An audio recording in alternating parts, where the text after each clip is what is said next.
স্বাস্থ্যমন্ত্রীর দৃষ্টি আকর্ষণ করতে চাই, উনি তো এখানে নাই, স্বাস্থ্য প্রতিমন্ত্রী রয়েছেন। মাগুরাতে একটি মেডিকেল কলেজ প্রতিষ্ঠিত হয়েছে, যা আমি এর আগে বলেছিলাম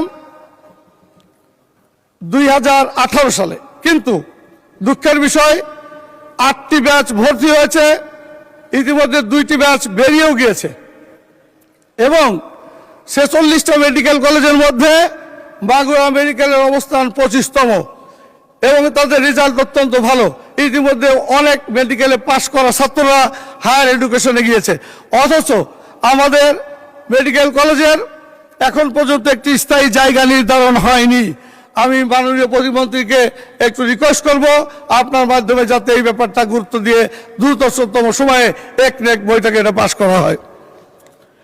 মাননীয় স্পিকার, মাগুরায় একটি আইটি পার্ক রয়েছে, যে আইটি পার্ক ওই বিগত ফ্যাসিস্ট সরকার বিভিন্ন প্রকল্পের নামে তারা এই সমস্ত করেছিল, কিন্তু তারপরেও শেষ করেনি, যে অবস্থায় পড়ে রয়েছে এটা যদি ইমিডিয়েট ব্যবস্থা নেওয়া যায়, বিশেষ করে আমাদের আইসিটি মন্ত্রীকে একটু রিকোয়েস্ট করবো আপনার মাধ্যমে তিনি যেন এই বিষয়টা একটু খেয়াল করেন, এবং এটা করলে সত্যিকার অর্থে বেকার যুবক সমাজ দারুণভাবে উপকৃত হবে।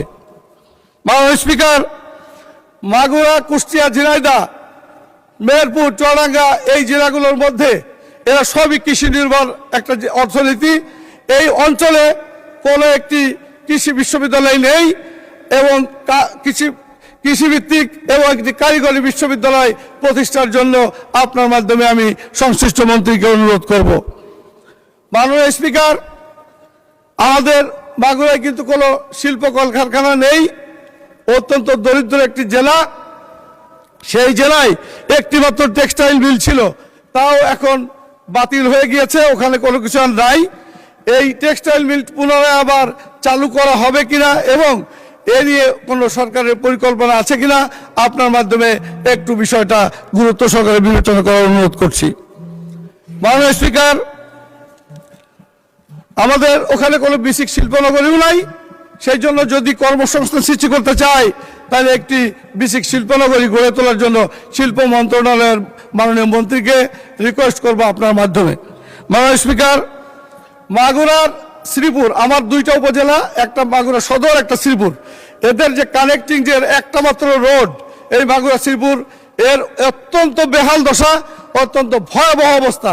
আমি একটু মাননীয় যোগাযোগ মন্ত্রীকে রিকোয়েস্ট করব আপনার মাধ্যমে যেন এই ব্যাপারটা অত্যন্ত গুরুত্ব দেওয়া হয়, কারণ আমরা ওখানে চলাচল করি তো সবসময় করতেই হয় এবং আমাদের অবস্থা খুবই খারাপ হয়ে যায়, আমারও হয়, আমাদের গাড়ির অবস্থা খারাপ হয়।